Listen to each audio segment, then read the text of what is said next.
3 seconds was all it took for Sandra McKee to decide Nathaniel Cole didn't belong in the first-class lounge. His custom suit and quiet dignity meant nothing. All she saw was his skin. "Security," she whispered, eyes narrowing with practiced suspicion. What she couldn't see was the empire Nathaniel had built from nothing and the billions at his command. As security escorted him away, passengers averted their eyes, all except young Jamal, who recognized the tech icon immediately. Nathaniel's face betrayed nothing as he made one call. "Protocol Raven. Begin observation mode." In those words, Regalis Airways' fate was sealed.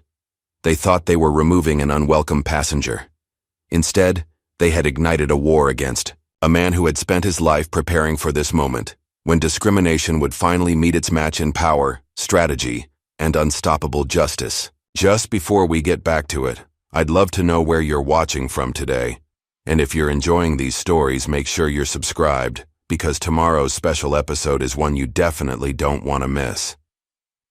The sleek black Bentley pulled up to the departures terminal of Washington National Airport with barely a sound. As the chauffeur stepped out to open the rear passenger door, Nathaniel Cole gathered his leather portfolio and adjusted his platinum cufflinks, a gift to himself when he closed his first billion-dollar deal. "Will you be needing any assistance with your luggage, Mr. Cole?" the chauffeur asked, his posture perfectly straight. Nathaniel shook his head. "Just the carry-on, James. I travel light these days." He stepped onto the curb, cutting an impressive figure in his custom-tailored Tom Ford suit that accentuated his athletic build. At 42, Nathaniel carried himself with the quiet confidence of a man who knew exactly who he was and what he was worth. "Very good, sir. Will you need pickup upon your return?" "I'll send the details once I land in San Francisco." Nathaniel took the handle of his sleek carry-on luggage. "And James, take the rest of the day off, that's an order." The chauffeur smiled. "Thank you, sir." As Nathaniel entered the terminal, he felt the familiar shift in energy that always happened when he walked into spaces not historically designed for men who looked like him. Subtle double takes from travelers scrolling through their phones. A security guard who straightened up just a bit more when Nathaniel passed.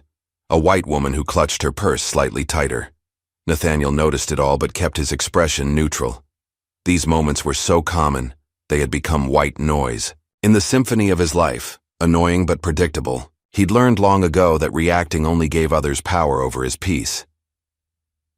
The first-class check-in line was empty, and Nathaniel approached the counter where two gate agents were chatting. The younger woman, whose name tag read Erica, smiled automatically, but the older agent, Sandra McKee according to her badge, paused mid-sentence and gave Nathaniel a long, assessing look. "Good morning," Nathaniel said, sliding his ID and platinum frequent flyer card across the counter. "Regalis Airways to San Francisco, 11:30 departure." Sandra took his documents with a tight smile that didn't reach her eyes. "And how are you today, sir?" The pause before "sir" was subtle but unmistakable. "I'm well, thank you." Nathaniel maintained eye contact, his voice measured and calm. Sandra tapped at her keyboard with unnecessary force. "Business or pleasure today?" "Business." "I'm sure." She glanced at his ID, then back at him, as if confirming the photo matched. "Cole. Nathaniel Cole." "That's correct." Sandra leaned toward Erica and whispered something. Erica's eyes widened slightly before she composed herself. Nathaniel caught fragments. "That startup guy. And probably just lucked into some money." Nathaniel had built a multi-billion-dollar AI empire from nothing, but he'd grown accustomed to being diminished as that startup guy. "Your boarding pass, Mr. Cole," Sandra said, handing him the document with barely concealed reluctance. "First, class passengers may proceed to the premium security lane and the first-class lounge. Boarding begins at 10:45. "Thank you." Nathaniel collected his documents, noting how Sandra's eyes followed him as he walked away. The TSA security process was uneventful, though Nathaniel was randomly selected for additional screening, a statistically improbable event that happened nearly every time he flew. He submitted to the extra pat-down without comment, keeping his face neutral despite the indignity. 20 minutes later, Nathaniel approached the entrance to the Regalis Airways first-class lounge. A different agent stood at the podium, a young, white man with blonde hair who brightened when he saw Nathaniel approaching. "Good morning, sir. May I see your boarding pass and ID?" Nathaniel had just reached for his documents when Sandra suddenly appeared behind the podium, slightly out of breath as if she'd hurried to intercept him. "I'll handle this one, Ryan," she said, dismissing the younger agent with a curt nod. Ryan looked confused but stepped aside. Nathaniel handed over his boarding pass and ID again. Sandra examined them with exaggerated scrutiny, turning the boarding pass over as if searching for some flaw, some reason to deny him. "Is there a problem?" Nathaniel asked quietly. "Just doing my job, sir." The way she emphasized "sir" made it sound like an insult. "This first-class ticket seems unusual."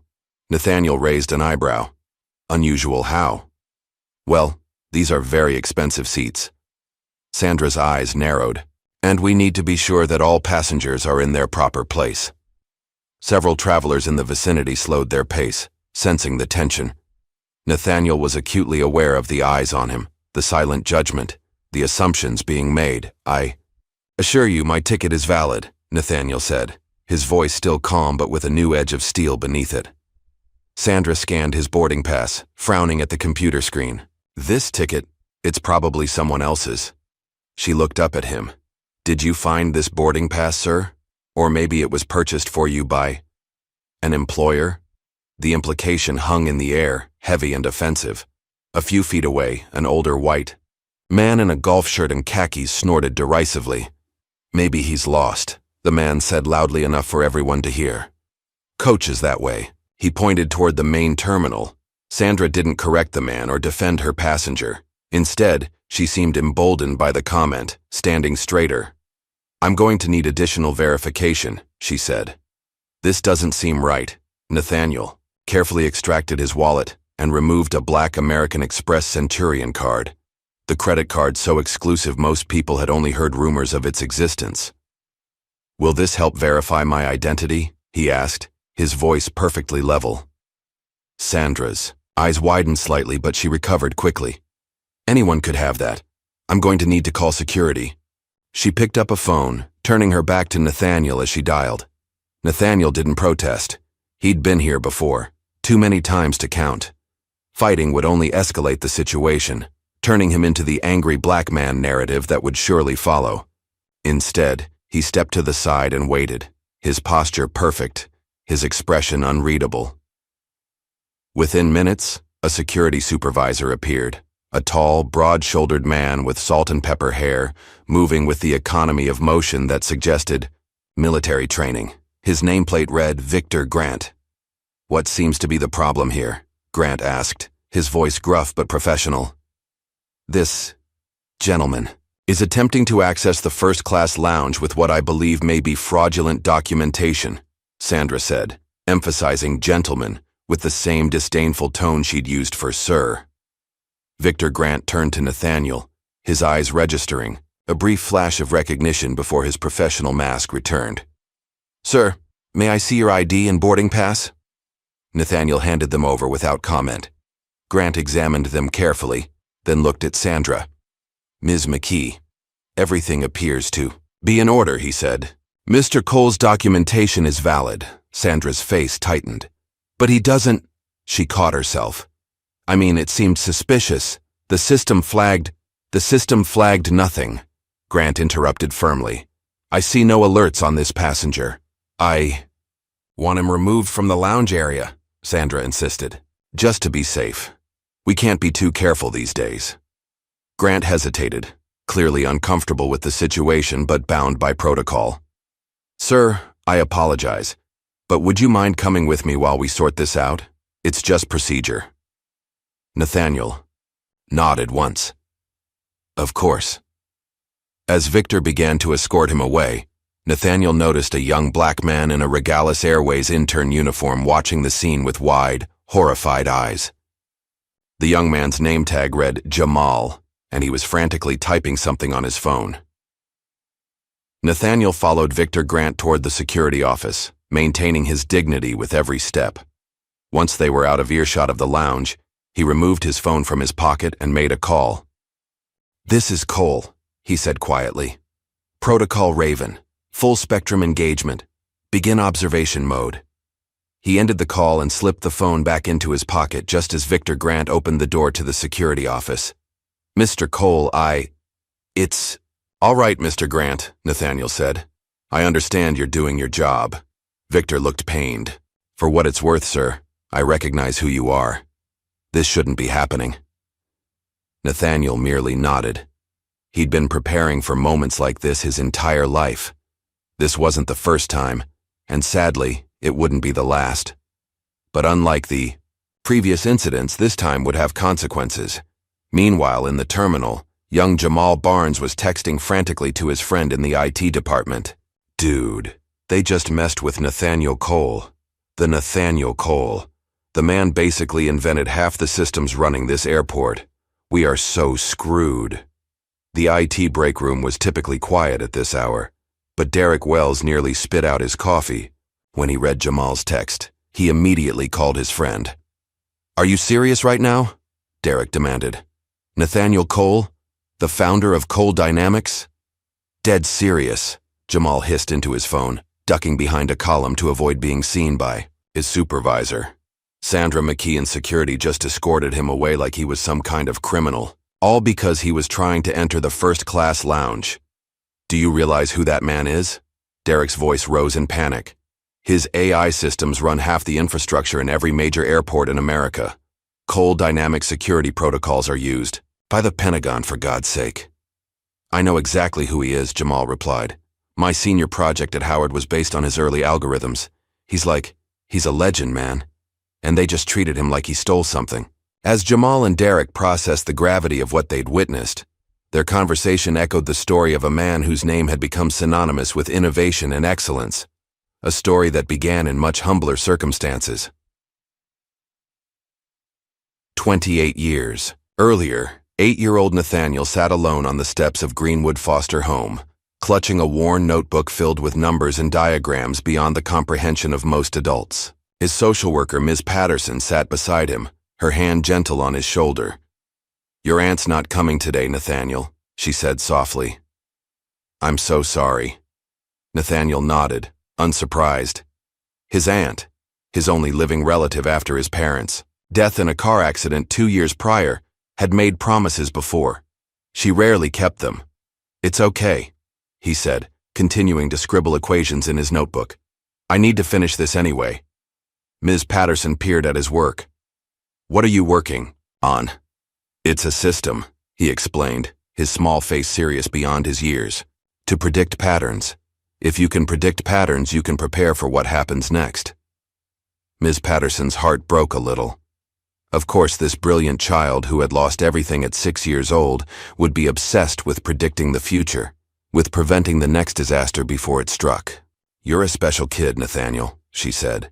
"Someday everyone's going to know it." By 14, Nathaniel had moved through 4 foster homes, enduring racial bullying, jealousy over his intelligence, and the constant struggle of being the only black child in predominantly white schools and neighborhoods. He'd learned to keep his head down, to observe, to speak only when necessary. At Marshall High School, math teacher Mr. Winters recognized something extraordinary in the quiet teenager, who completed calculus problems while his classmates struggled with basic algebra. "You're wasting your time here," Mr. Winters told him after class one day. "You need to be challenged." Nathaniel shrugged. "I challenge myself." "With what?" Hesitantly, Nathaniel pulled out his latest notebook. He'd filled dozens by now, and showed Mr. Winters the code he'd been developing. Mr. Winters stared at the pages, his expression shifting from curiosity to astonishment. This is graduate-level work. What exactly are you building?" "A predictive model for financial markets," Nathaniel said quietly. "It's just a hobby." "A hobby?" Mr. Winters looked at him in disbelief. "Nathaniel, this is extraordinary." For the first time in years, Nathaniel allowed himself a small smile. By 17, Nathaniel was working 3 jobs, mornings at a coffee shop before school, evenings at the library, and weekends washing dishes at a local restaurant. Every penny went toward the refurbished computer parts he'd assembled in his tiny bedroom at his latest foster home. "You're going to burn yourself out, kid," his foster father, Jim, warned him one night, finding Nathaniel still awake at 3 a.m., coding by the glow of his monitor. "I'm fine," Nathaniel insisted, not looking away from the screen. "What's so important that it can't wait until morning?" Nathaniel hesitated. Jim had been decent to him. Not warm, not a father figure, but not cruel either. "I'm finishing my app. The scholarship applications for MIT are due next week, and I need this to work." Jim squinted at the screen. "What's it do?" "It analyzes historical weather patterns and crop yields to predict food shortages before they happen," Nathaniel explained. "It could give aid organizations months of advance warning." Jim stared at him for a long moment. "You're something else. You know that?" He shook his head in wonder. "Get some sleep, Nathaniel. Even brilliant minds need rest." For once, Nathaniel took advice. He got 3 hours of sleep before his morning shift. When he returned home that afternoon, Jim was waiting with an envelope. "This came for you." Express mail. Nathaniel opened it with trembling hands. Inside was a letter offering him a full scholarship to MIT. His foster parents threw him a small party that weekend, the first celebration anyone had ever held in his honor. It should have been the beginning of a perfect success story. It wasn't. 2 years later, 19-year-old Nathaniel sat in a sterile conference room in downtown Boston, facing 3 white men in expensive suits who smiled too much. "Your algorithm is impressive, Mr. Cole," said Bradley Winston, the silver-haired venture capitalist at the center. "Rough around the edges, but we see potential." "Thank you," Nathaniel replied, maintaining eye contact despite his discomfort. He'd spent 2 years refining his predictive food shortage system into something that could save thousands of lives. "We're prepared to offer you $50,000 for the IP," said another man, Andrew Phillips, according to the business card on the table. Nathaniel frowned. "The projected value is in the millions." Winston laughed as if Nathaniel had told a charming joke. That's very optimistic. Look, we're taking all the risk here. You're a student with an unproven concept. A concept I built and tested myself," Nathaniel countered. "It works. The World Food Program has already expressed interest." "Such passion," Winston said condescendingly. "But you need to understand how business works. We have the connections. The infrastructure. You want to strip the humanitarian application and sell it to hedge funds," Nathaniel interrupted, finally understanding. "That's not what it's for." The third man, Robert Davies, sighed impatiently. "Mr. Cole, let's be practical. You're a sophomore from nowhere with no family connections, no wealth behind you. This offer is generous." Nathaniel stood up. "Thank you for your time, gentlemen." "Don't be foolish," Winston warned. "You turn this down, we'll develop something similar in-house. You'll get nothing." "I'll take my chances." Nathaniel collected his prototype and left. 6 months later, Winston's firm launched a derivative of Nathaniel's system, having reverse-engineered aspects of it from the demonstration. They made millions. Nathaniel received nothing, not even credit. It was the first betrayal, but not the last. It taught him a crucial lesson. In the world of business, power was everything, and he had none. Yet. While Jamal continued his frantic text exchange with Derek, similar conversations were happening across the airport as word spread rapidly among the staff. The Nathaniel Cole was being detained. In the security office, Victor Grant was visibly uncomfortable as he went through the motions of checking Nathaniel's documentation again. "I apologize for the inconvenience, Mr. Cole," he said formally. "This appears to be a misunderstanding." Nathaniel remained calm.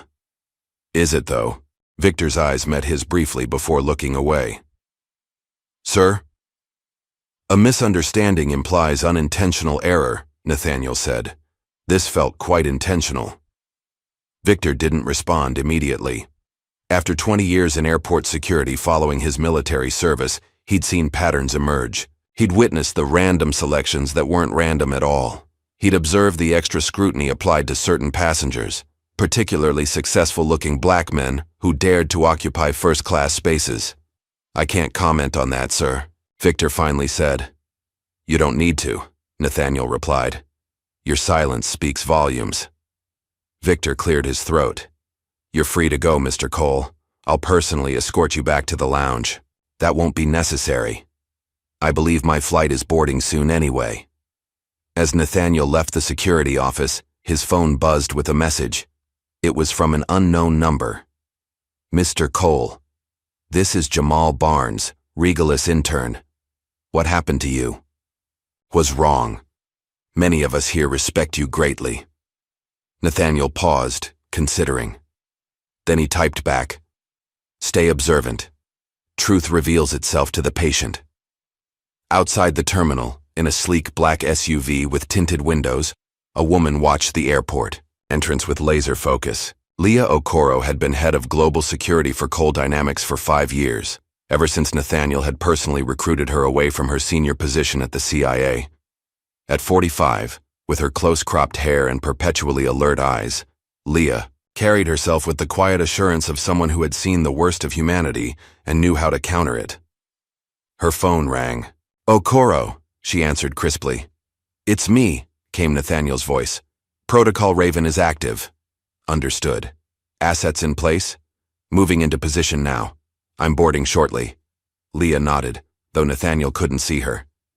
Initial intel on Regalis is concerning. Heavy ties to offshore accounts, particularly in the Cayman Islands and Switzerland. Their CEO, Charles Whitmore, plays golf with half the Senate Transportation Committee. Vulnerabilities? Numerous, Leah replied, bringing up a secured tablet. Their cybersecurity is outdated. Internal culture is toxic. 18 sexual harassment settlements in the last 5 years, all buried.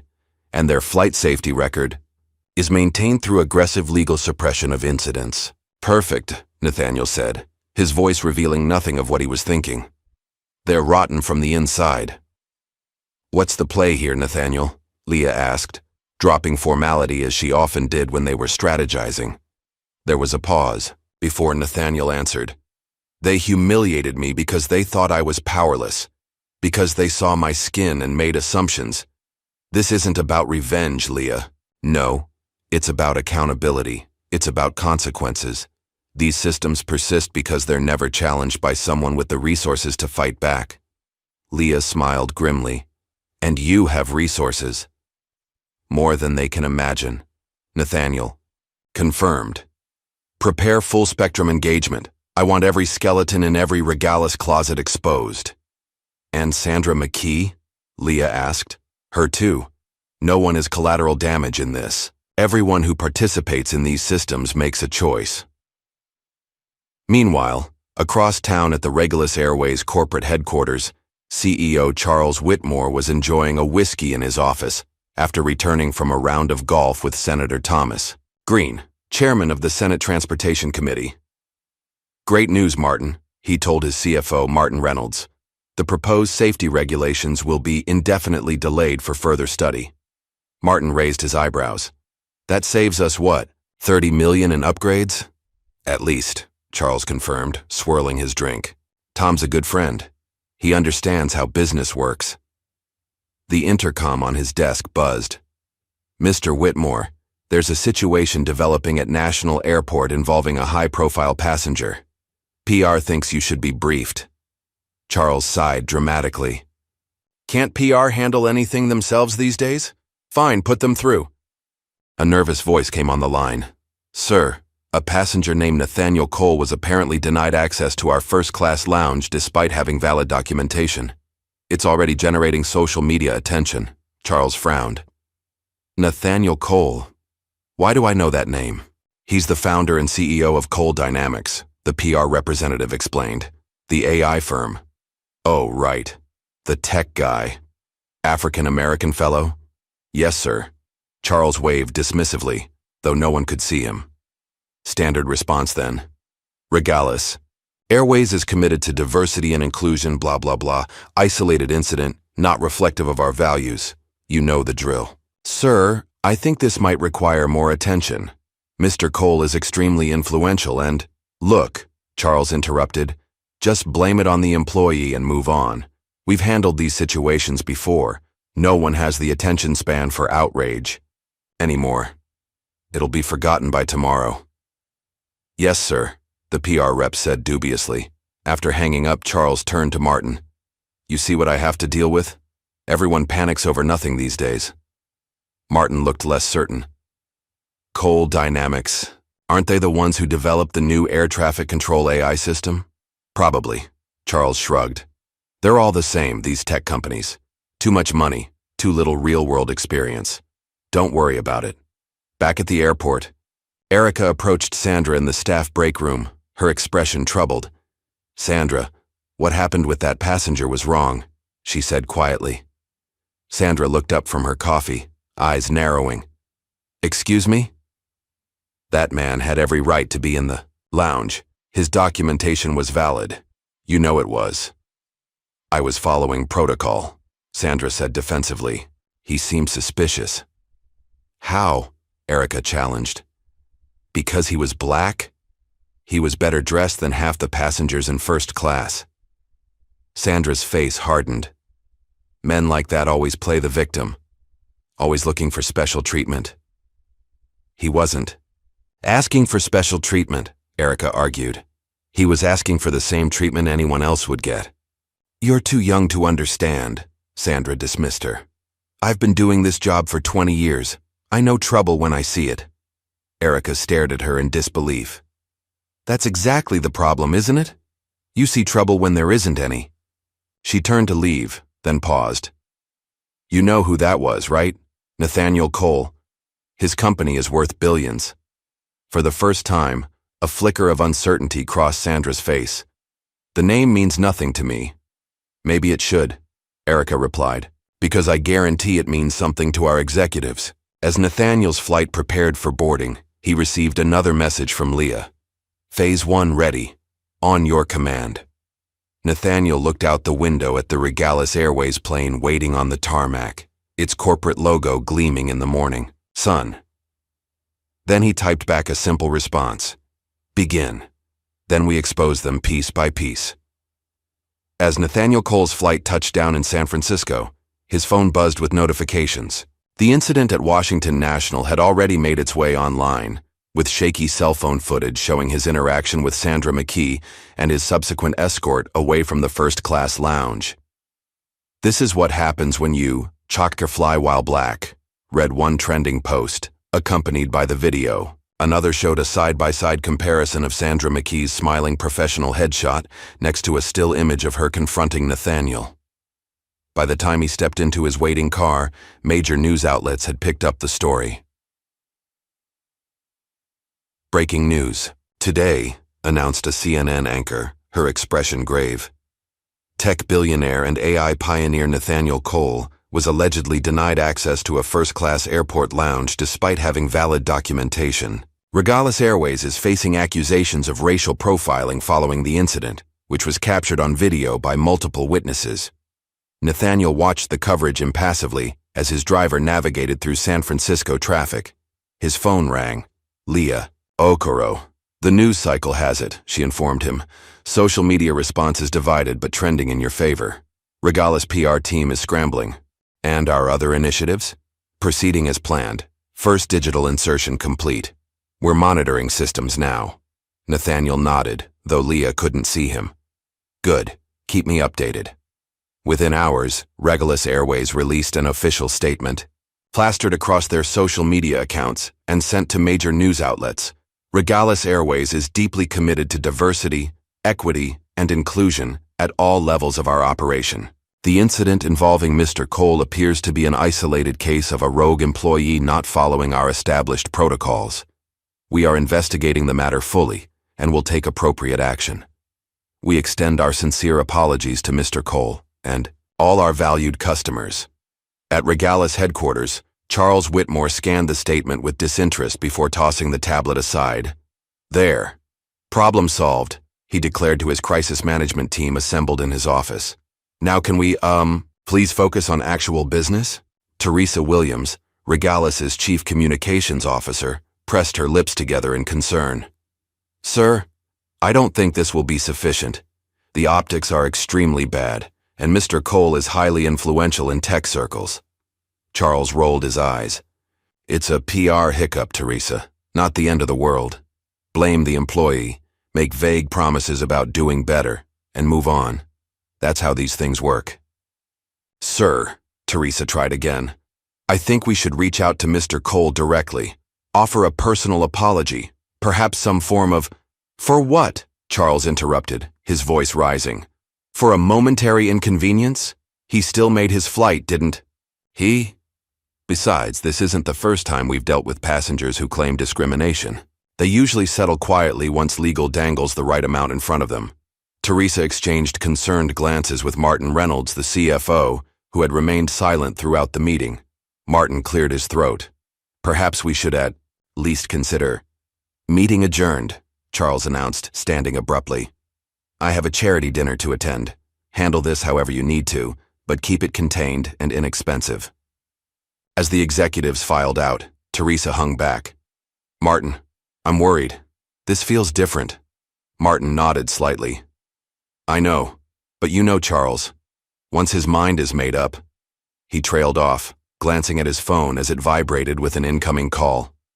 I have to take this. It's IT security. At Washington National Airport, Sandra McKee strutted through the employee lounge, basking in attention from colleagues who had seen the news. I was just doing my job, she told a group of fellow gate agents. Protecting the integrity of our premium spaces. You never know these days. Erica stood nearby, arms crossed. That's not what happened, and you know it. Sandra's smile faltered. Excuse me? You targeted him specifically. You left your post to intercept him at the lounge. The room fell silent as other employees watched the confrontation unfold. Sandra's face hardened. You need to be careful, Erica. Making false accusations against a senior colleague could impact your future here. Before Erica could respond, their supervisor entered the break room. Sandra, I need to see you in my office immediately. Sandra's smug expression vanished. What's this about, Jeff? Now, Sandra. His tone left no room for argument. As Sandra followed him out, her phone pinged with a notification. It was from Regalis HR. All employee social media accounts are now subject to review as part of our updated social media policy. Please refrain from commenting on recent events involving Regalis Airways. Meanwhile, travelers across the country were experiencing unexplained glitches in the Regalis Airways booking system. Flights disappeared from the scheduling database only to reappear hours later. Premium customers found their reservations downgraded to economy without explanation. Payment systems declined valid credit cards, while occasionally processing the same transaction multiple times. At Regalis IT headquarters in Dallas, systems administrators worked frantically to identify the source of the disruptions. It's like the system is fighting itself, explained the lead IT engineer to his increasingly frustrated director. We patch one issue and 3 more appear. I've never seen anything like it. Could it be a hack? Asked the director. Maybe, but there's no obvious point of entry. Our security protocols are all registering as intact. The engineer pushed back from his desk in frustration. The weird thing is, it's almost like the disruptions are targeted. What do you mean? The glitches seem to be affecting our most profitable routes and highest value customers. It's too specific to be random. Back in San Francisco, Nathaniel sat in his hotel suite, watching real-time data flow across multiple screens. Leah's voice came through the secure video connection. Operation Mirror is active, she reported. Our people have identified multiple vulnerabilities in Regalis's executive communications. We're gathering intelligence on Whitmore and his inner circle. And our digital insertion? Performing as designed. Subtle enough to seem like system errors, but impactful enough to hurt. Their bottom line, Nathaniel nodded approvingly. What about our human assets? The airport employee, Jamal Barnes, has been surprisingly helpful. He's provided access to internal communications channels, and we've identified other potential allies within Regalis who seem unhappy with the current leadership. Good. What? Did you find on Sandra McKee? Leah's expression turned grimmer. She's a piece of work. Multiple passenger complaints over the years, all buried by management. She has a pattern of targeting passengers of color, particularly in premium cabins. HR has a file on her, but they've taken no substantive action. And Victor Grant, former Air Force, 20 years in airport security, by all accounts a decent man in a difficult position, ethical but constrained by the system. Nathaniel considered this. Reach out to him. Quietly. I want to know where he stands. As this conversation was taking place, Jamal was working his shift at the airport, feeling a mix of anxiety and purpose. His phone buzzed with a text from Derek in IT. Something weird is happening in our systems. Boss is panicking. Does this have anything to do with what happened yesterday? Jamal checked to make sure no one was watching before replying. Maybe. Keep me posted. Several terminals away, Victor Grant was reviewing security camera footage from the previous day, focusing on Nathaniel's interaction with Sandra. He rewound and replayed the scene several times, his frown deepening. It was worse than he remembered. Sandra's body language, her clear disdain, the unnecessary escalation.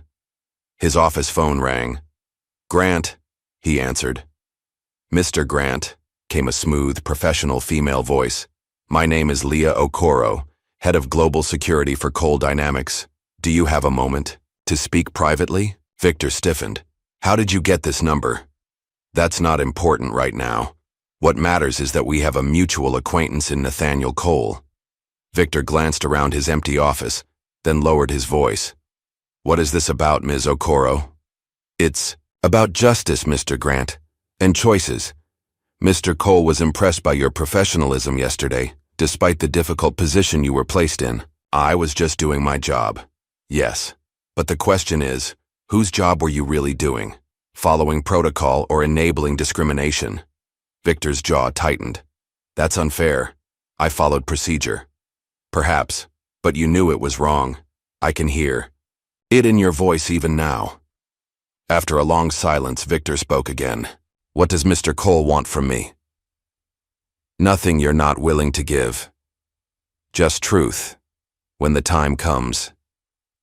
After the call ended, Victor sat motionless, staring at the security footage still frozen on his screen. In his 20 years at the airport, he'd seen countless incidents like this one, moments where procedure became a shield for prejudice. He'd always followed the rules, stayed in his lane. But for what? At a downtown San Francisco restaurant, Nathaniel met with a distinguished older woman whose silver-streaked hair was pulled back in a sleek bun. Evelyn Banks had been one of the first black female CEOs in the tech industry, breaking barriers decades before Nathaniel entered the scene. "I saw the news," she said as they settled at their private table. "Brings back memories." Nathaniel nodded. "Some things never change." "But some things do," Evelyn countered, studying him. 20 years ago, you would have had no recourse. Now, you have resources, influence, power." "I do," Nathaniel agreed. "And I intend to use them." Evelyn sipped her wine thoughtfully. "I taught you patience for a reason, Nathaniel. The long game always wins." "I'm not being impulsive. Aren't you?" "This feels personal."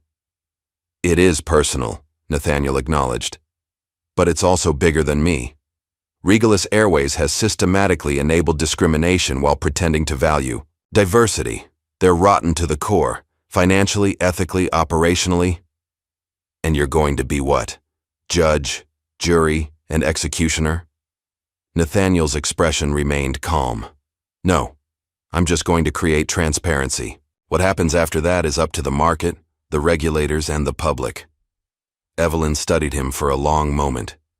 "You've thought this through." "You taught me well," she nodded slowly. "Just remember what else I taught you. True power isn't about destruction. It's about transformation." "I remember," Nathaniel assured her. "This isn't about revenge. It's about accountability." As their dinner continued across the country, the Regalis Airways systems continued to deteriorate. Customers flooded social media with complaints about canceled flights, lost reservations, and multiple credit card charges. The hashtag Regalis Chaos began trending alongside Fly While Black. In the IT war room at Regalis headquarters, the director slammed his fist on the table. "How is this possible? We've patched every vulnerability." "Sir," A junior analyst spoke up hesitantly. I think I might know what's happening. All eyes turned to her. There's a pattern to the disruptions. They started right after the incident with Nathaniel Cole. Coincidence, the director dismissed. Maybe not, the analyst persisted. Cole Dynamics created the backbone of our booking and scheduling systems 3 years ago. What if there's a backdoor we never knew about? A tense silence filled the room. That's impossible, the director finally said, but his voice lacked conviction. Our security team would have found it, unless it was designed not to be found until activated. At that moment, Leah Okoro was briefing her team of cybersecurity experts from a secure location. Phase 2 begins now, she instructed. Focus on their internal communications. I want every email, every text message, every internal memo related to discriminatory practices or regulatory violations. One of her analysts looked up from his screen. We've already uncovered something interesting.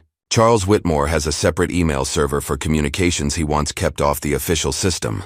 Leah's eyes narrowed. Can you access it? Already done. It's enlightening. Meanwhile, Jamal was finishing his shift when he overheard a conversation between two managers. They're looking for a scapegoat, one said in a hushed voice. Board's putting pressure on Charles. Who are they targeting? Security Supervisor Grant. They're saying he should have de-escalated with Cole instead of removing him. Jamal's heart raced as he pretended to organize pamphlets nearby, straining to hear more. That's bull, the second manager replied. Grant was just following protocol. Sandra's the one who created the whole mess. Doesn't matter. They need someone with authority to take the fall. Sandra's too easy a target. They'd be admitting direct discrimination. Better to frame it as a security overreaction. Jamal waited until they left before pulling out his phone to text Derek. They're planning to scapegoat Victor Grant for the Cole incident. Can you confirm? Minutes later, Derek replied, confirmed. Just saw the draft announcement. They're suspending him pending investigation. That night, as the media frenzy around us, Regalis Airways intensified. A simple message appeared simultaneously on the screens of every Regalis employee's computer. This is only the beginning. The message vanished as quickly as it had appeared, leaving Regalis employees stunned and executives panicked. In the company's Atlanta headquarters, Charles Whitmore paced his office, phone pressed to his ear. I don't care what it costs, he barked. I want this contained now. Get me Ethan Ross. Ethan Ross was a name whispered in corporate circles, the fixer brought in when normal PR strategies failed. His specialty was crisis management through intimidation, leveraging connections across media, politics, and occasionally, the darker corners of information gathering. 3 hours later, Ethan strode into Charles's office without knocking. A lean, immaculately dressed man with cold eyes and a reputation for ruthless efficiency. This is worse than you described, were his first words, tossing a tablet onto Charles's desk. Your stock is down 12% since opening. Social media is a bloodbath. And that message on your employees' computers? You've been hacked. Charles. Thoroughly. Charles slumped into his chair. Can you fix it? I can manage it, Ethan corrected. But it will require decisive action, no half measures. Whatever it takes. Ethan nodded once. I'll need complete authority over your communications team, access to all personnel files, and a dedicated security detail. You have it. Just stop the bleeding. First thing, we identify and neutralize internal threats. Anyone who might be sympathetic to Cole or tempted to leak information. You think we have a mole? Ethan's smile was cold. Organizations always do, especially during crises. The next morning, Jamal arrived at work to find security personnel stationed throughout the terminal. As he approached the employee entrance, a guard stepped forward. Jamal Barnes? Jamal froze. Yes? Come with me, please. He was led to a small conference room where Ethan Ross waited, reviewing a file. Mr. Barnes, Ethan said without looking up. Please sit. Jamal remained standing. What is this about? Ethan finally raised his eyes. Your communications with Derek Wells in IT. Your interest in the Nathaniel Cole incident. Your access to sensitive employee discussions. Jamal's throat went dry. Don't insult me by lying, Ethan cut him off. We've reviewed your text messages, your calls, your movements through the terminal. He closed the file. You have two options. Option 1, you're fired immediately for violating company confidentiality policies, blacklisted from the industry, and potentially face legal action for corporate espionage. Jamal's hands began to shake. And option 2, you tell me everything you know about who's been contacting you regarding Nathaniel Cole, and you continue your work here, now reporting directly to me. In a similar conference room across the terminal, Victor Grant faced the same ultimatum, from another of Ethan's team. Unlike Jamal, Victor had decades of experience keeping his expression neutral under pressure. I've done nothing wrong, he stated evenly. No? The woman across from him, Lisa Chen, according to her temporary badge, slid a printout toward him. Your access card was used to review security footage of the Cole incident multiple times after hours. You received a call from Leah Okoro, Cole's head of security, and your personnel file shows you filed 3 complaints about discriminatory security protocols in the past 2 years. Victor remained silent. You're a liability, Mr. Grant, Lisa continued. But you could be an asset instead. Tell us what Cole's people are planning. I don't know anything about Mr. Cole's plans, Victor replied truthfully. Then you're of no use to us. Across town, in a sleek co-working space, Helen Voss, Chief Operating Officer of Regalis Airways, met with Leah Okoro under the pretense of a personal day. This is extremely irregular, Helen said, her voice low despite the privacy of their meeting pod. These are irregular times, Leah replied calmly. Thank you for agreeing to meet. Helen straightened her jacket, a nervous habit from her early career days. At 52, she had navigated the treacherous waters of corporate America as one of few women in aviation leadership. She had compromised often, looked the other way sometimes, but she had her limits. I assume this is about Nathaniel Cole, she said. It's about Regalis Airways, Leah corrected, and the rot at its core. You know what I'm talking about. Helen's expression remained carefully neutral. I'm the COO of this company, Ms. Okoro. Why would I help you damage it? Because you're better than it, Leah answered simply. Because you've spent a decade trying to change Regalis from within, only to be blocked by Charles Whitmore at every turn. Because you've reported safety violations that were buried, discrimination complaints that were ignored, and financial irregularities that magically disappeared from audits. Helen's eyes widened slightly. How could you possibly know about? We have our sources, Leah interrupted. The question is, when the storm hits, and it will hit, which side of history do you want to be on? Helen was silent for a long moment. What exactly are you asking of me? Nothing active. Just be prepared. When evidence of Whitmore's misconduct becomes public, people will look to you for leadership. Be ready to provide it. As Leah left their meeting, her secure phone buzzed with an update from her team. Banking records accessed. Confirmation on offshore accounts. Whitmore personally authorized transfers to shell companies in the Cayman Islands. At that same moment, Nathaniel was meeting with his mentor Evelyn again, this time in her office overlooking San Francisco Bay. It's all connected, Nathaniel explained, showing her documents on a secure tablet. The same banking group that denied my first business loan owns a significant share in Regalis Airways. The same board members who privately mocked my affirmative action MIT scholarship sit on Regalis's advisory board. Evelyn studied the connections. You've been tracking this for years. I track everything, Nathaniel replied simply. Information is power. I learned that lesson early. Evelyn handed back the tablet. What happened to that bright-eyed boy who wanted to use AI to predict food shortages and save lives? He grew up, Nathaniel said, his voice softer. He learned that to change the world you need more than good intentions. You need leverage. And now you have it, Nathaniel nodded. Now I have it. Just be careful that in fighting monsters you don't become one yourself. As Nathaniel left Evelyn's office, His phone rang with a call from Leah. "We have a situation," she said without preamble. "Ross is targeting our inside sources. Jamal Barnes and Victor Grant are both being pressured." "Expected," Nathaniel replied calmly. "Activate countermeasures. Make sure they're protected." Already in progress. At Regalis headquarters, Ethan Ross was briefing Charles Whitmore on his progress. "We've identified several potential leaks and are containing them," he reported. "More importantly, we've compiled some interesting information on Nathaniel Cole himself." Charles leaned forward eagerly. "Something we can use?" "Possibly. A sexual harassment allegation from an ex-employee that was settled quietly 3 years ago." "Perfect," Charles smirked. "Leak it to the press." "I wouldn't advise that yet," Ethan cautioned. "We need to verify—" "No," Charles interrupted. "I want it out there now. Let's see how Mr. Cole likes being on the defensive." Ethan hesitated but nodded. "As you wish."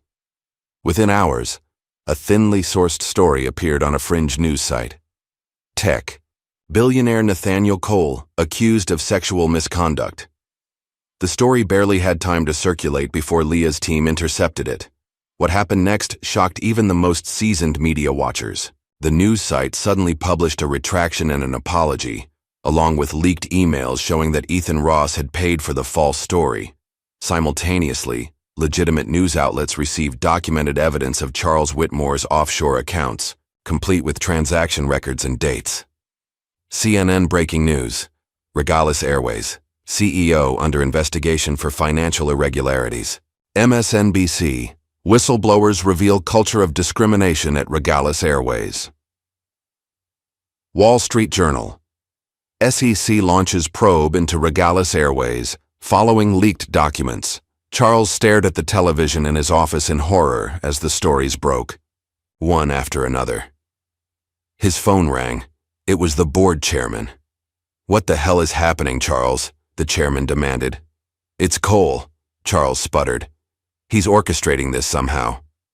"Fix it," the chairman ordered, "or we will."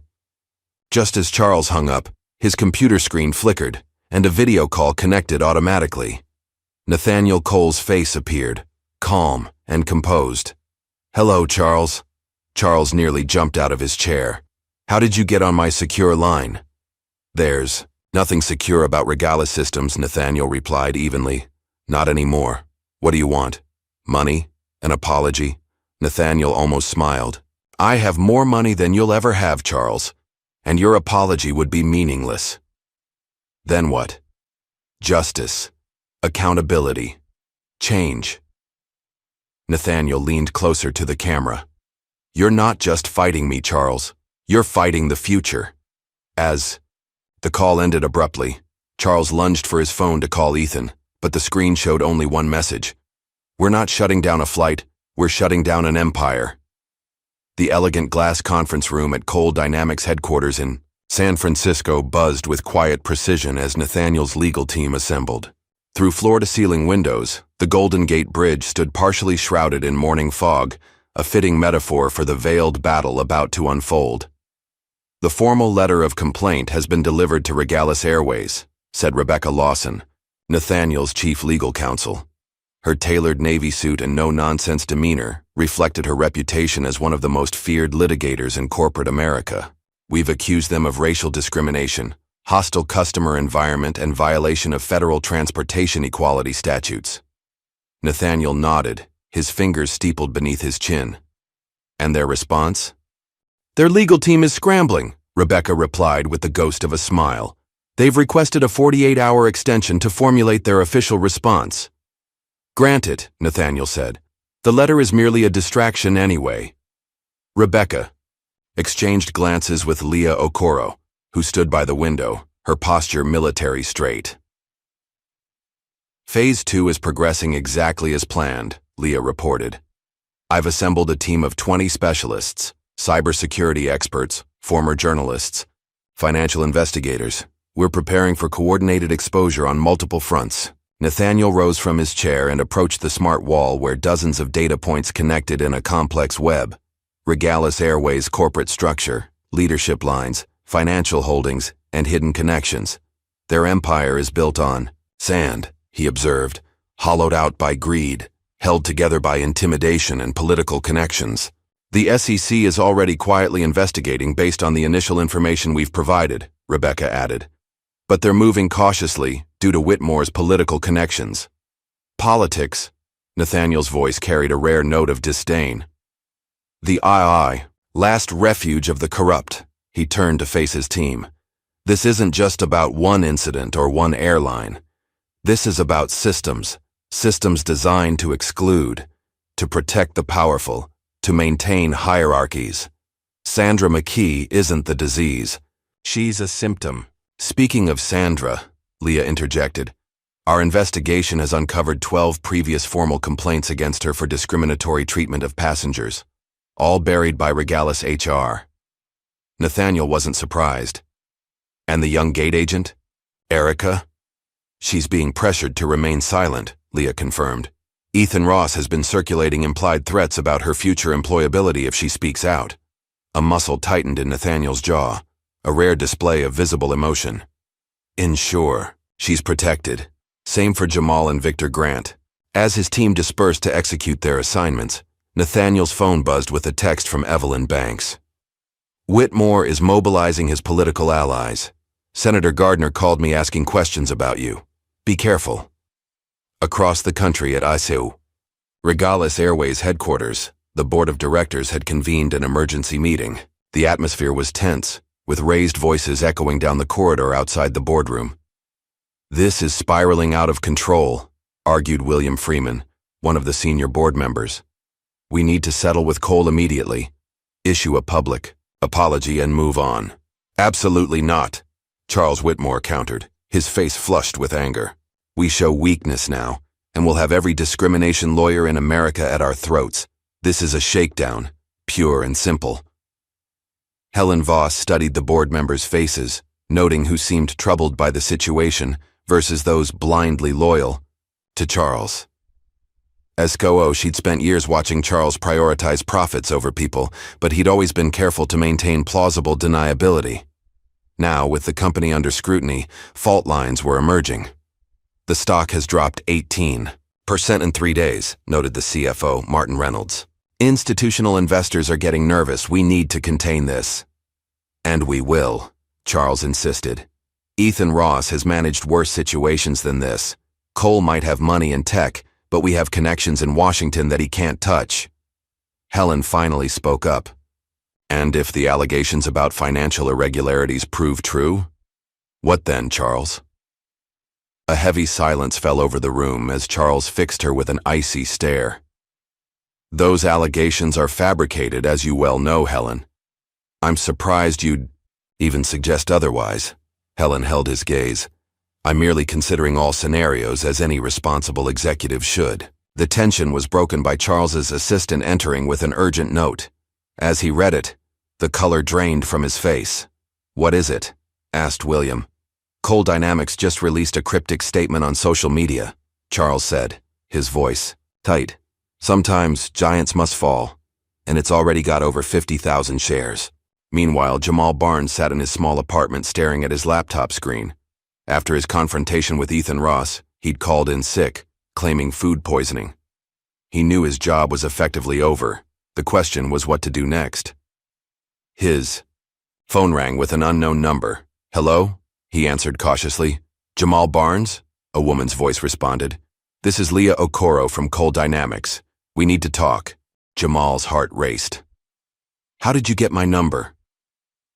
That's not important right now. What matters is your safety. Ethan Ross has placed you under surveillance. There's a black sedan parked across from your building. Jamal moved to the window and carefully peered through the blinds. Sure enough, a dark car with tinted windows was stationed with a clear view of his entrance. What do they want from me? I'm just an intern. You're a witness, Jamal. And in Ethan Ross's world, witnesses are either controlled or neutralized. A chill ran down Jamal's spine. Are you saying I'm in danger?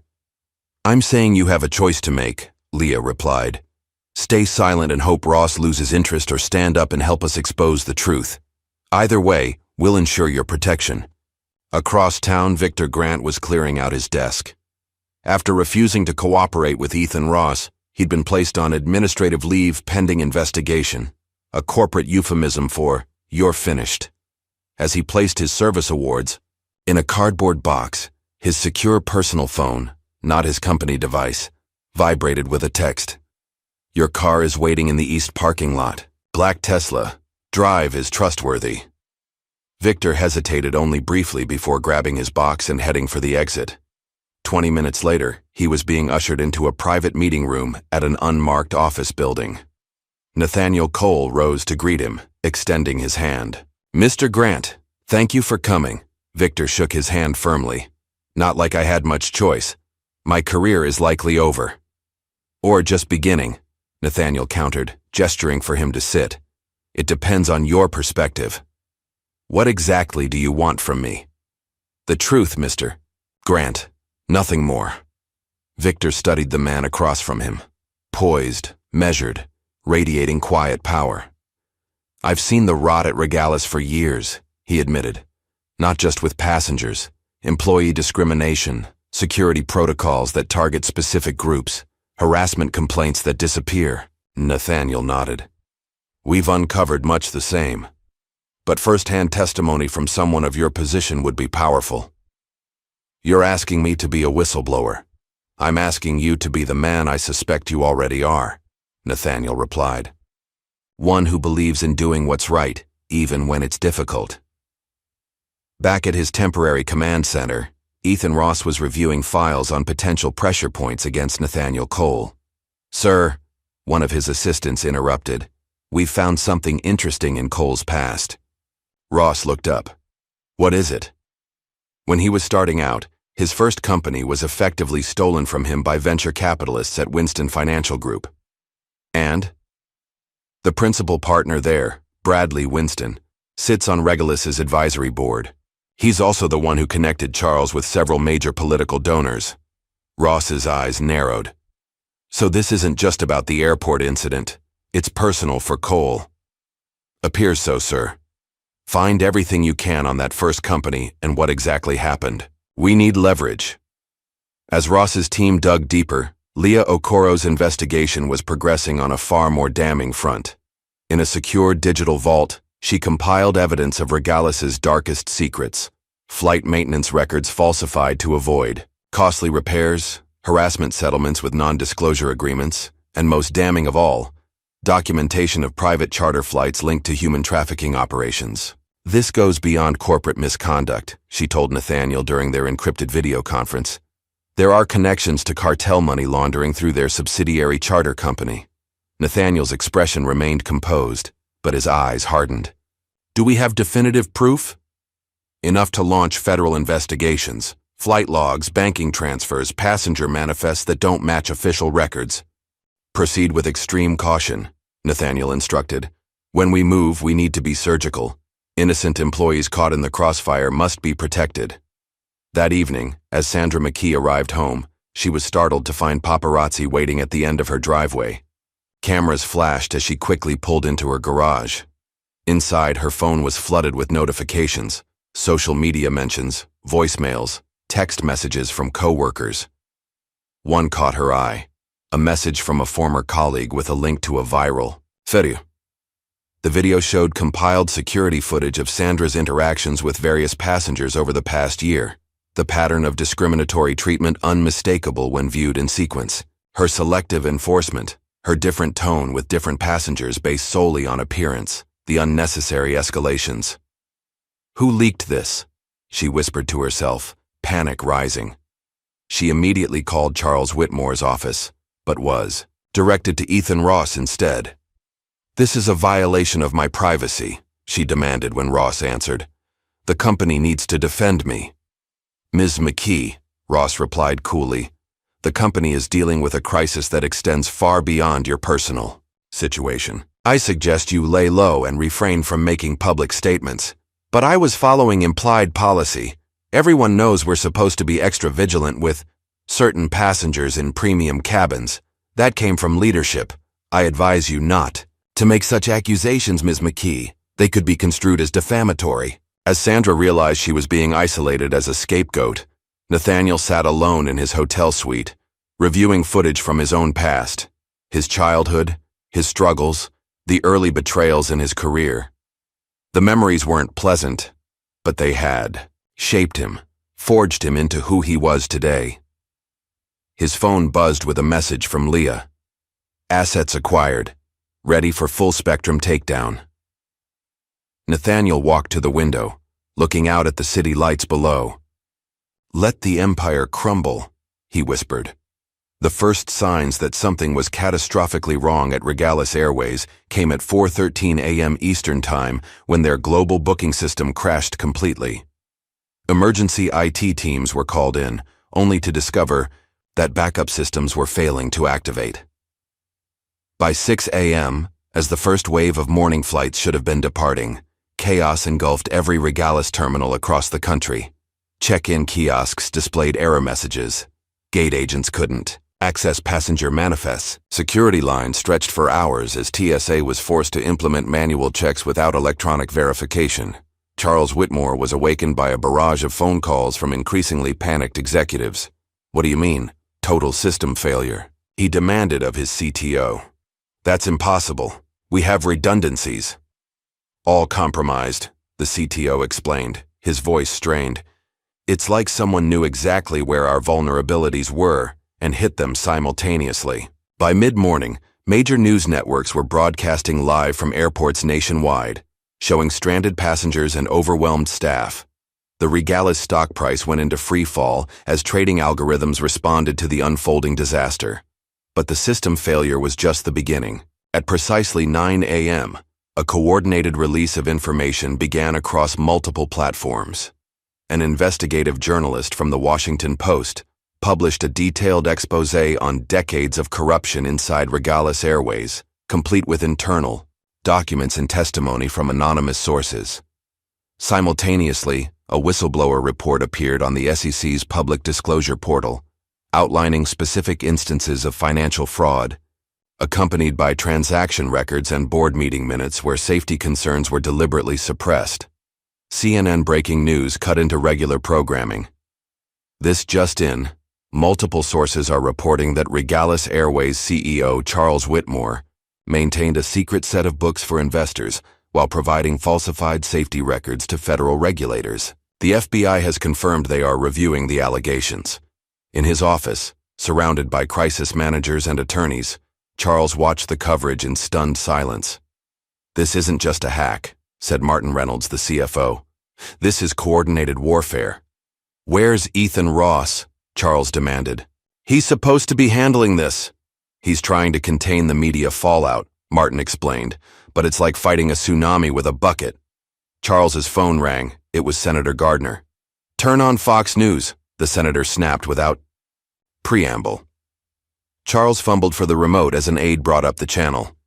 There, being interviewed live, was Senator James Wheeler from the Transportation Committee, standing next to Leah Okoro. "These allegations are deeply troubling," the senator was saying gravely. "If verified, they represent one of the most significant breaches of public trust in aviation history. My committee will be launching a full investigation." "That backstabbing, son of a," Charles began, but Martin cut him off.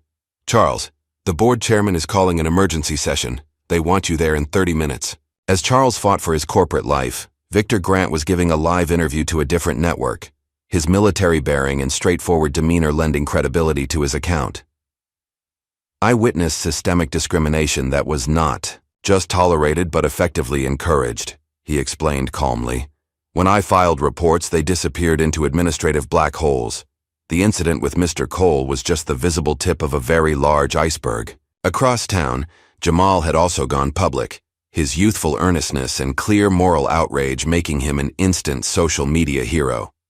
"I watched a respected business leader being treated like a criminal for simply existing in a space where they assumed he didn't belong," Jamal told the interviewer, his voice steady despite his nervousness. "And when I tried to speak up internally, I was threatened and intimidated." By noon, a hashtag was trending nationwide. Regalis Reckoning.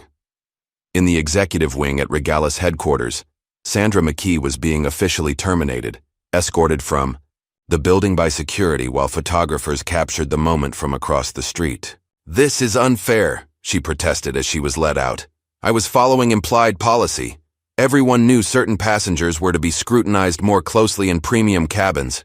Before leaving, she cornered Erica in the break room. "You did this," she hissed. "You leaked those videos." Erica stood her ground. "I did what was right. What you did to Mr. Cole and countless others was wrong, Sandra. It was always wrong." "You've ruined my life," Sandra spat. "No," Erica replied calmly. "You did that yourself, every time you chose discrimination over dignity." As Sandra was being removed, Helen Voss received a call from Leah Okoro. "It's time, Ms. Voss," Leah said simply. "The board is looking for leadership. They need someone untainted by Whitmore's corruption who can stabilize the company." "And what makes you think they'll choose me?" Helen asked. "Because we've made sure they know you were the one executive who consistently objected to the worst of the ethical violations," Leah replied. "Your internal memos questioning safety shortcuts and discriminatory practices have been highlighted for key board members." Helen took a deep breath. "And if I step up? Then Nathaniel would be interested in discussing Regalis's future with you." Meanwhile, the emergency board meeting had devolved into chaos, with Charles Whitmore desperately trying to maintain control. "This is a coordinated attack," he insisted. "Cole is using his tech resources to wage corporate warfare." "The question isn't who's attacking us, Charles," countered William Freeman. "It's whether the allegations are true. Did you authorize offshore accounts to hide funds from regulators and shareholders? That's absurd." He was interrupted by his assistant rushing in with a tablet. "Sir, you need to see this." On the screen was an email from Charles's personal account to Bradley Winston discussing how to bury maintenance issues on the 737 fleet and intimidate safety whistleblowers. The blood drained from Charles's face. That's been doctored. Digital forensics can verify its authenticity," William pointed out. "Charles, if even half of what's coming out is true, we're facing criminal charges, not just civil penalties." As the board moved to vote on Charles's immediate suspension across the country, Nathaniel was meeting with his own board members. "Regalis stock has lost 47% of its value in a single day," noted his CFO. "They're on the verge of collapse." "Good," said one of the directors. "They deserve it after what they did."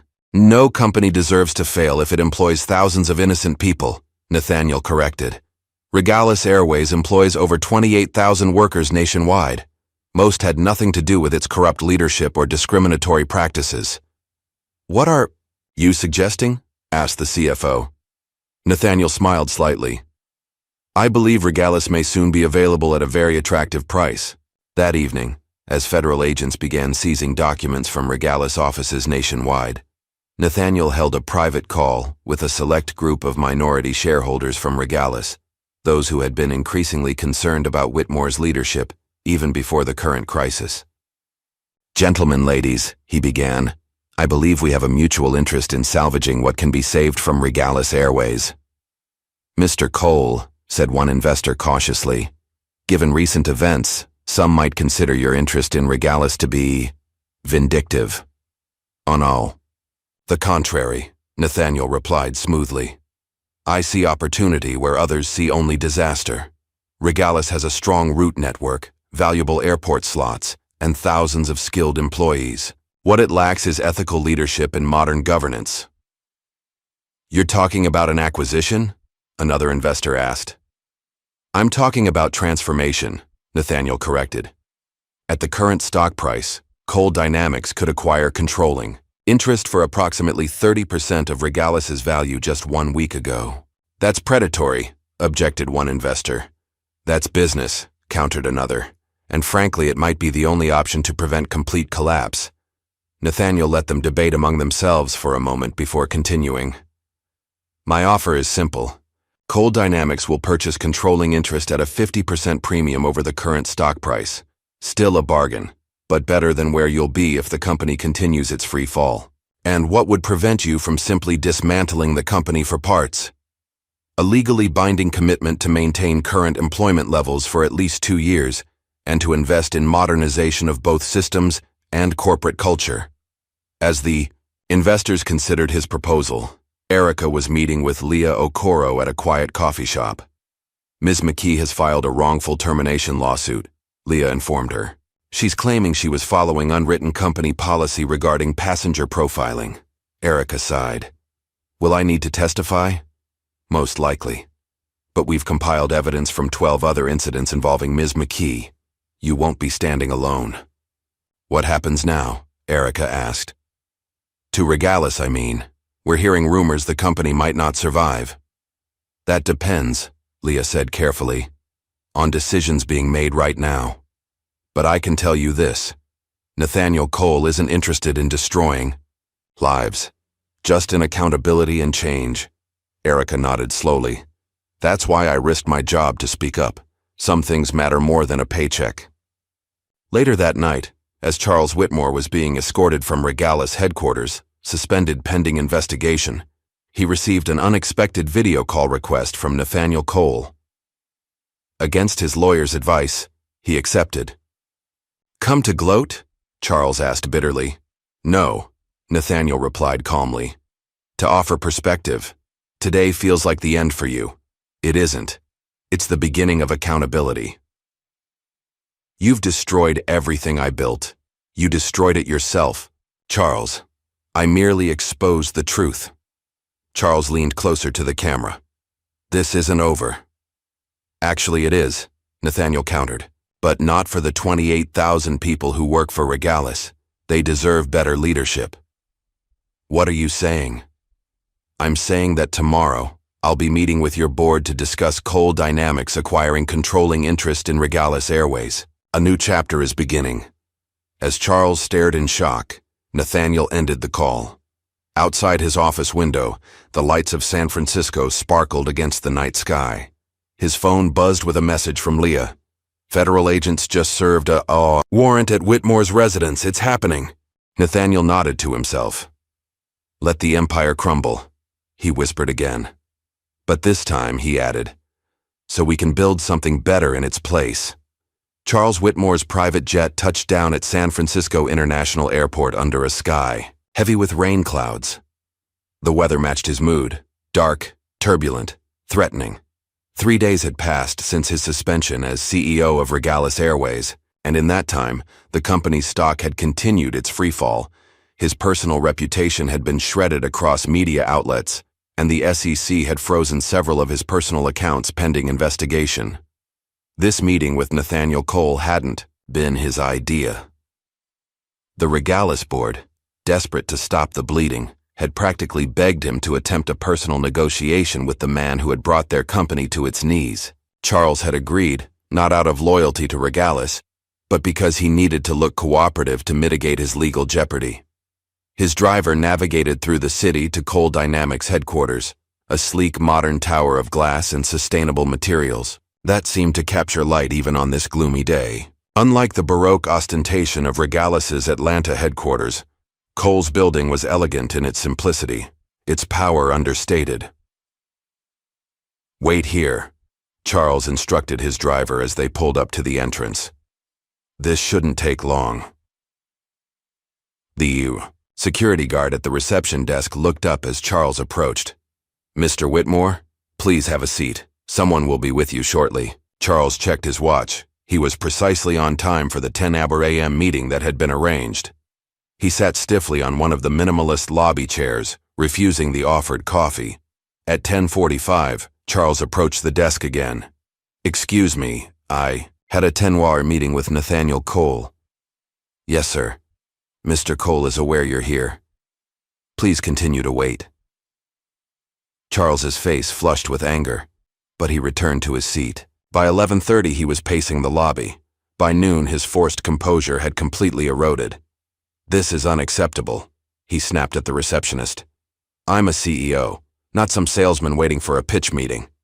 Former CEO, came a cool female voice from behind him. Charles turned to find Leah Okoro watching him with detached interest. Mr. Cole will see you now. Without waiting for his response, she turned and walked toward the elevators.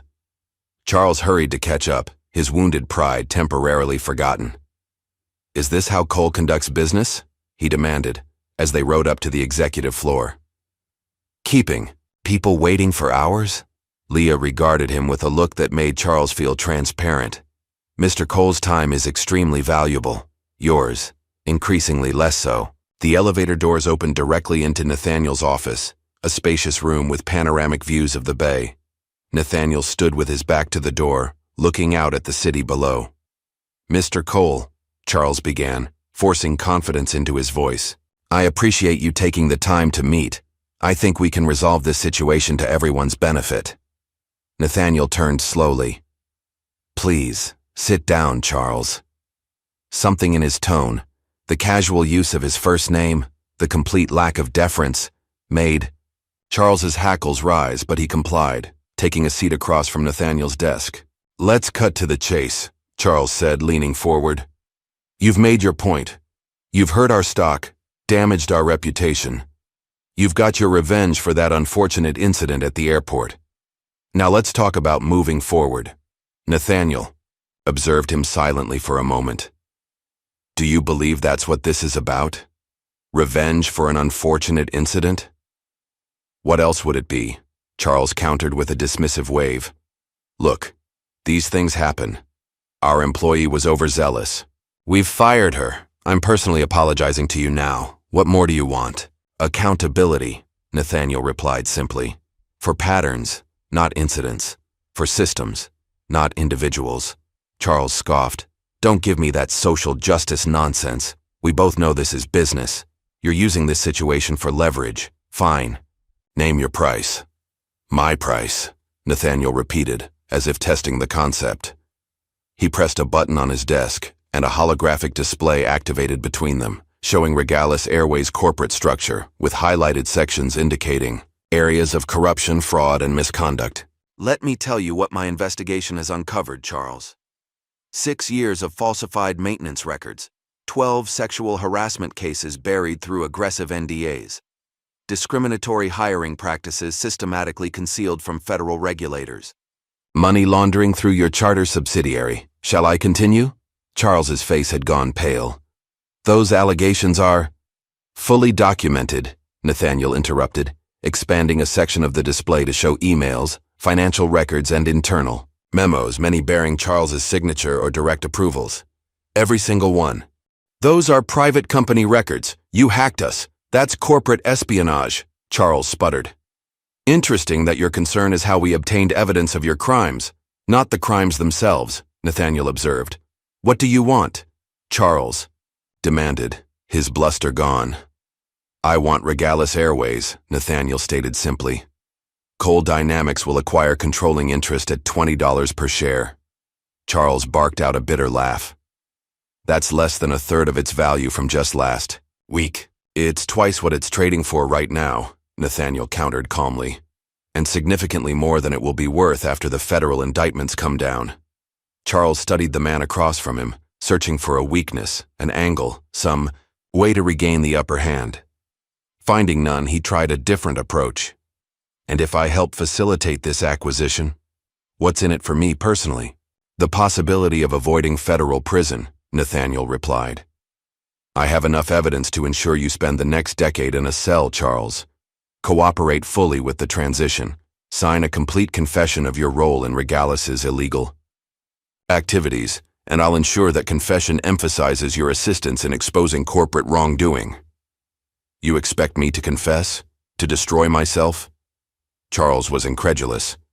I expect you to recognize reality, Nathaniel said. Your empire is already crumbling. The only question is whether you go down with it. Charles stood abruptly, his chair scraping against the floor. This meeting is over. My attorneys will be in touch. You haven't heard the last of this, Cole. As he stormed toward the elevator, Nathaniel's voice followed him.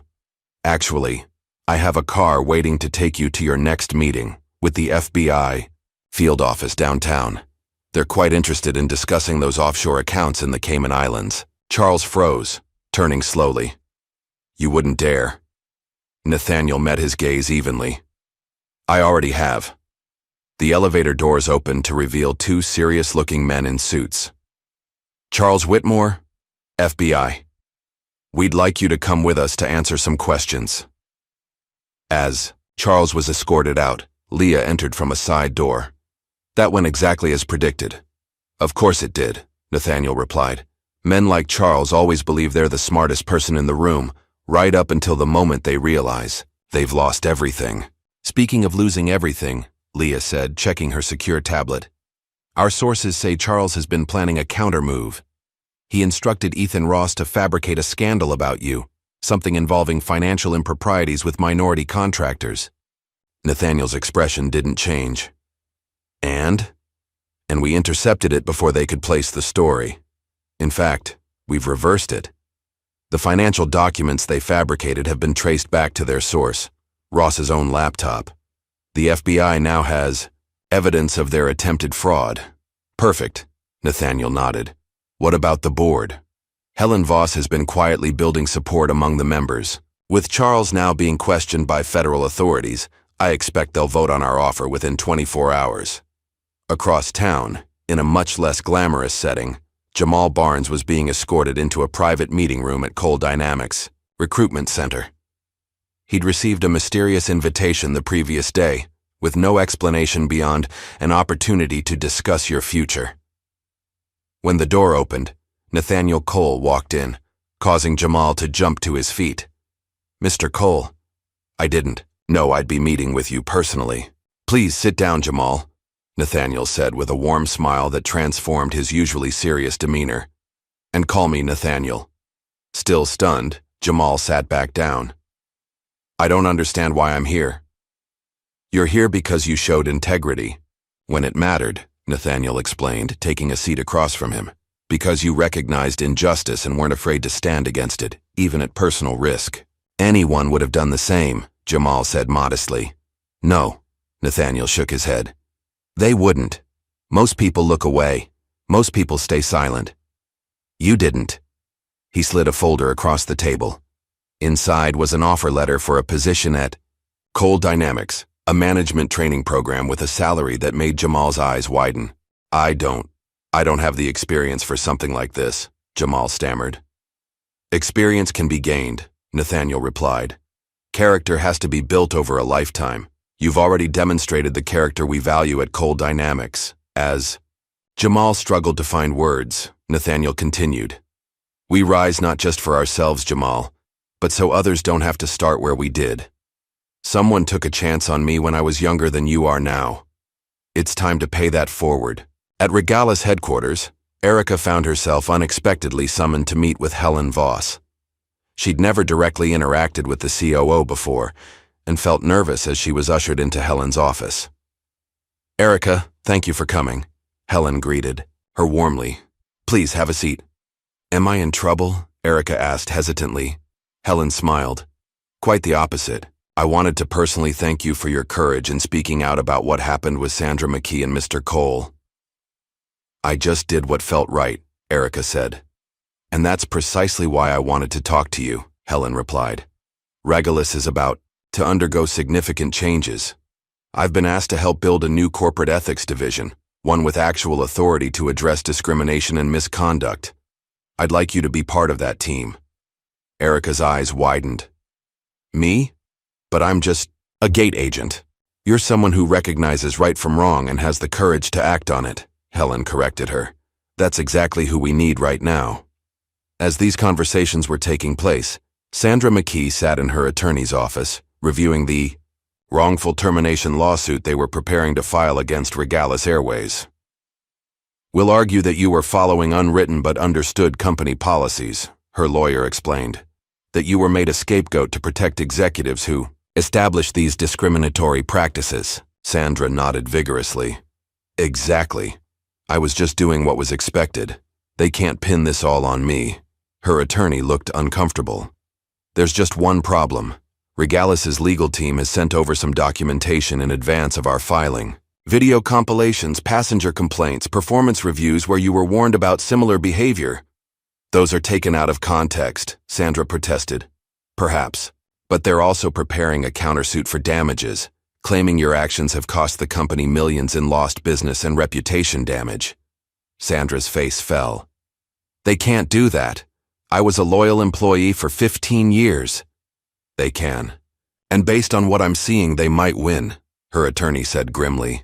Ms. McKee, I have to advise you that proceeding with this lawsuit could leave you personally liable for significant damages.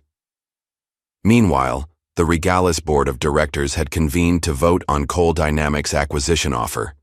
The discussion was heated, with opinions sharply divided. This is highway robbery, argued one director. Coal is taking advantage of our vulnerability. Our vulnerability is self-inflicted, countered William Freeman. The alternative is bankruptcy, federal receivership, and thousands of lost jobs. At least Coal is committing to maintain employment levels. Can we trust him? Asked another board member skeptically. Helen Voss spoke up. Nathaniel Coal built a multi-billion-dollar company based on principles of integrity and innovation. His reputation in the business world is impeccable. Can we say the same about our leadership under Charles? After hours of debate, the vote was taken, 11-3 in favor of accepting Coal Dynamics' offer. As news of the acquisition broke, financial analysts scrambled to assess the implications. This is unprecedented, remarked a CNBC commentator. Coal Dynamics, primarily a tech and AI company acquiring a major airline. It's a bold move that transforms both companies overnight. In a federal holding facility, Charles Whitmore learned of the vote from his attorney. His face contorted with rage as the reality set in. His empire, his legacy, his reputation, all destroyed in less than a week. This isn't over, he growled. Coal hasn't heard the last of me. His attorney looked uncomfortable. Charles, you need to focus on your legal defense right now. The federal prosecutors have offered a deal, but it requires your full cooperation in their investigation of Regalis's financial practices. I'll never cooperate with them, Charles snapped. I built that company. And now you might spend 20 years in federal prison, his attorney replied bluntly. Is your pride worth that? As Charles grappled with his new reality, Nathaniel was meeting with his executive team to plan the integration of Regalis into Coal Dynamics. The transition will be complex, his CFO warned. Regalis's corporate culture is completely different from ours. That's precisely why we're acquiring them, Nathaniel replied. Not just for their roots and assets, but for the opportunity to transform an industry that has remained resistant to true change. And the name? Asked his chief marketing officer. Do we keep the Regalis brand? Nathaniel shook his head. No, that name is tainted now. We need something new. Something that symbolizes the transformation we're undertaking. Coal Air has a nice ring to it, suggested the CMO. Nathaniel considered it, then nodded. Coal Air, he repeated, where everyone belongs. 3 months had passed since the acquisition, and the aviation industry was still adjusting to the seismic shift.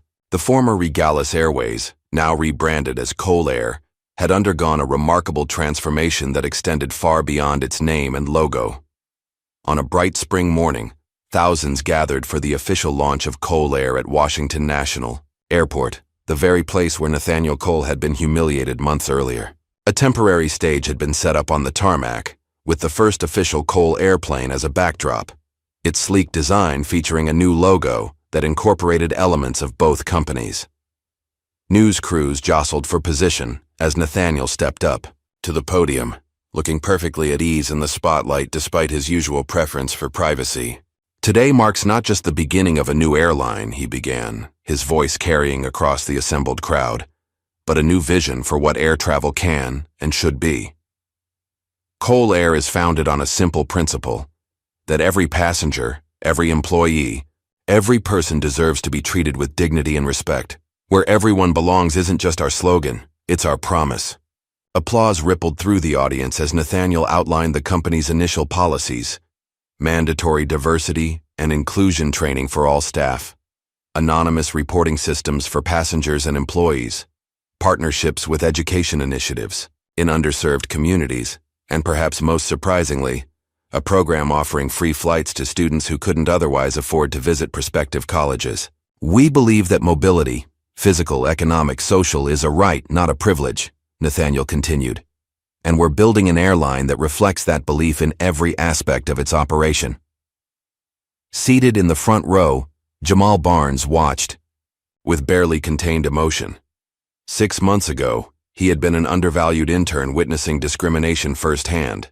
Now, he was a rising star in Coal Dynamics' management training program, and today, he would be speaking on national television about his experience. When Nathaniel introduced him, Jamal approached the podium with a mixture of nervousness and determination. "My story begins with a simple act of recognition," Jamal told the audience. "Recognizing injustice when I saw it, and recognizing that remaining silent wasn't an option." He paused, gathering his thoughts. "But it's also about recognizing potential, not just in ourselves, but in systems we often take for granted. An airline isn't just a business, it's a gateway to opportunity, to connection, to the wider world, and everyone deserves access to that gateway." As Jamal spoke, cameras panned to the diverse group of executives seated behind him, including Erica, now head of the newly formed Passenger Experience and Equality Division, and Victor Grant, who had accepted the position of Director of Security Operations for Coal Air. After the speeches, as the invited guests and media toured the first Coal airplane with its redesigned interior focused on accessibility and comfort for all passengers, Nathaniel slipped away for a private moment with Helen Voss. "The board ratified your appointment as CEO this morning," he told her. "Congratulations." Helen shook her head in amazement. "A year ago, I was hitting glass ceilings at every turn under Charles. Now I'm running the company. You were always the most qualified person for the job," Nathaniel replied. Charles just couldn't see past his own prejudices. "And what about you?" Helen asked. "What's next for Nathaniel Cole?" He smiled slightly. "I have other systems to transform."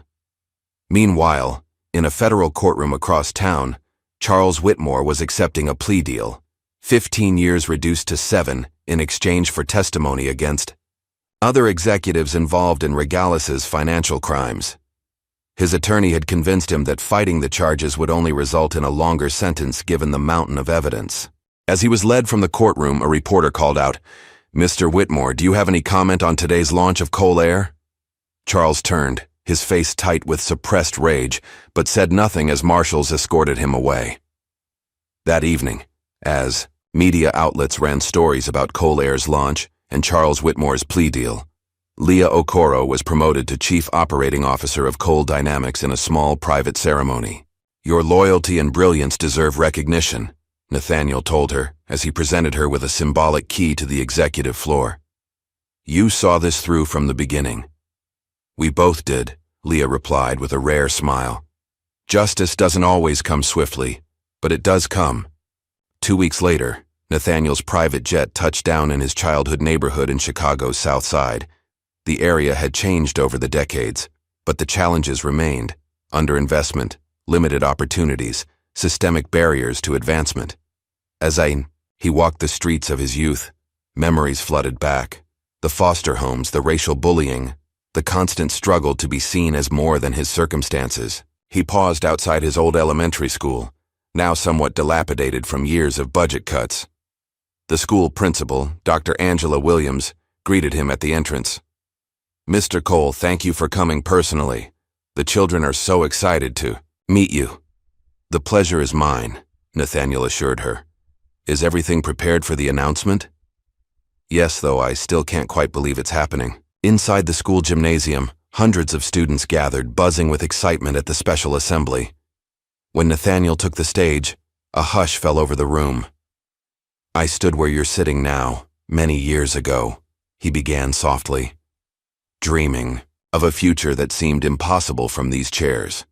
Today I'm here to tell you that nothing is impossible when you combine talent with opportunity." He unveiled the plans for what would become the Cole Foundation's flagship initiative, a $50 million investment in the neighborhood, including a state-of-the-art technology center, scholarship programs, and a comprehensive mentorship network, connecting students with professionals across multiple industries.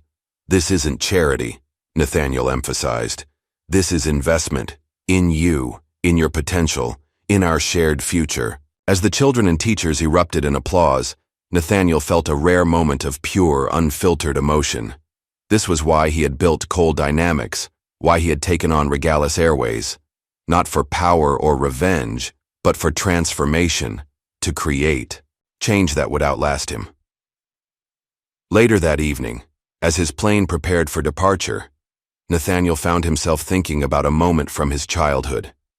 Sitting on the steps of the foster home, working on equations that no one else understood, trying to predict patterns to prevent disaster. He'd come full circle. The patterns he'd identified had led not just to personal success, but to systemic change. The equations had balanced after all. 3 days later, Nathaniel boarded the inaugural official flight of Cole Air, a symbolic journey from Washington to San Francisco. As he settled into his first-class seat, he noted the subtle but significant differences from his previous experiences. The diverse flight crew who greeted every passenger with the same level of respect, the redesigned cabin focused on comfort and accessibility, the clear messaging throughout the plane emphasizing dignity for all travelers. A flight attendant approached with a glass of water. "Mr. Cole, it's an honor to have you aboard today." "Thank you," Nathaniel replied with a genuine smile. "It's an honor to be here." As the plane taxied toward the runway, Nathaniel gazed out the window at the Cole Air logo emblazoned on the wing. The aircraft gathered speed, lifting smoothly into the sky above Washington. Below, the city grew smaller, its patterns and systems visible from this new perspective. Nathaniel Cole had changed those patterns, not through destruction, but through transformation. As the plane banked westward toward San Francisco, he allowed himself a moment of quiet satisfaction. This wasn't the end of a journey. It was the beginning of a legacy. What does true power look like? The ability to destroy, or the wisdom to transform? Nathaniel's journey reminds us that justice isn't about revenge, but creating a world where everyone truly belongs. If this story moved you, hit like, subscribe, and share to help others discover what happens when discrimination meets its match.